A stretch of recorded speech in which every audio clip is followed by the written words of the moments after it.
Hello everyone, this is Nur Zibda, functional nutritionist and dietitian, and you're here because you want to learn something new so you can heal your body and let it function the way it's supposed to and thrive and restore your health. So in today's video, I have a recipe for you to make sauerkraut.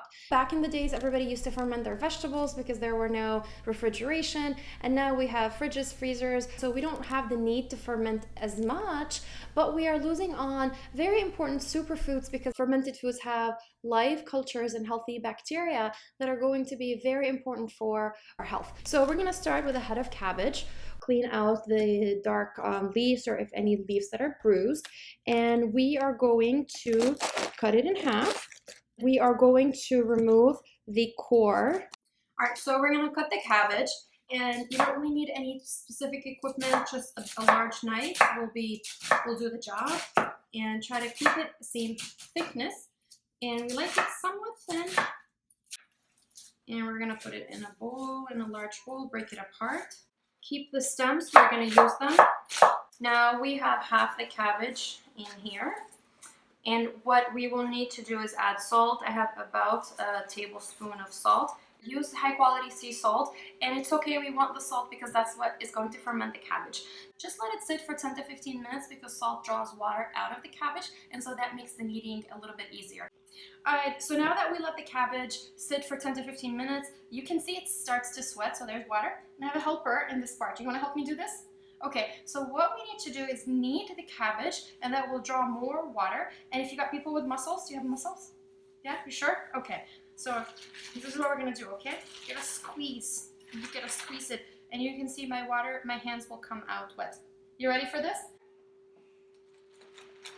Squish it. Come on. That's really good stress therapy, and for strong kids, and that's how you can get your kids involved in the kitchen. Do you feel there's water coming out of it? Awesome. So get those muscles working. Do you see the water coming? Yeah. Nice. So this water is going to cover the cabbage, and as you can see, the cabbage will shrink, so we're going to be able to put it in the jar.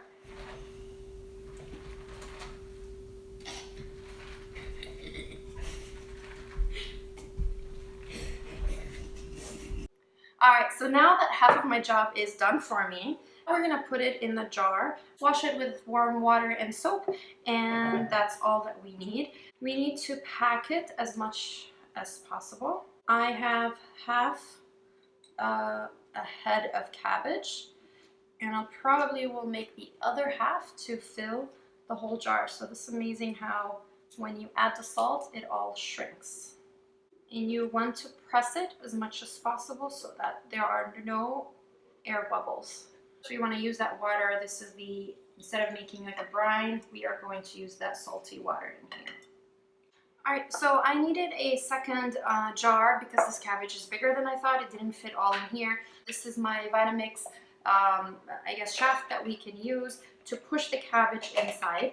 And what we really need to do is make sure that the cabbage is pushed all the way inside. It is anaerobic fermentation, meaning that we don't want oxygen to go to stay on the top, and anything that stays on the top can develop mold. And what we would do is just get this, I guess the stems or the core of the cabbage, and you can use that to push the cabbage down, and then when it's time to eat it, these things we can just remove that big piece out, and the rest will stay clean. Now, some of the things they ask you to put a cloth and put a rubber band around it. I just cover it normally because I don't want it to spill. And what you will need to do is cover it and leave it at room temperature. If you use a tight seal, you want to burp the jar. What that means is once a day you open it, you let that there will be gases developed as part of the fermentation. Let the gases release to the air, and then close it again. Now, I have a patient once who tried this, and then she came back to a session and saying that she's forcing the fermented cabbages, even though they didn't taste good, they tasted awful. And just be careful, it should not actually taste bad. If it tastes like it's rancid or gone bad, that means something in the fermentation went wrong and you did not produce the healthy, good sauerkraut. Toss that and come up with a new batch. Make sure you subscribe to my channel and go to my website at nurzibda.com/healthygut, and where I talk about how the gut should function and problems that could go wrong with the gut and things to do to solve it. And enjoy your sauerkraut and have a great day.